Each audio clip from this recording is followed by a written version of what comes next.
You're watching the Financial News Network. I'm Erica Cho. Halliburton reported first quarter earnings this morning, posting an EPS of 89 cents, beating estimates by 3 cents. Revenues in the quarter rose 30% year over year to $6.9 billion, in line with estimates. Dave Lesar, Chairman, President, and Chief Executive Officer, commented, "I'm very pleased with our first quarter results with revenue growth of 30% compared to the first quarter of 2011.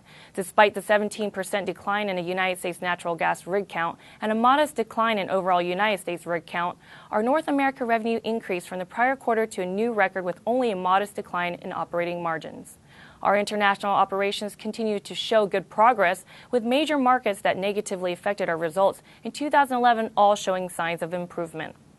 Halliburton has potential upside of 51.1% based on a current price of $32.66 and an average consensus analyst price target of $49.37. You're watching the Financial News Network. I'm Erica Cho.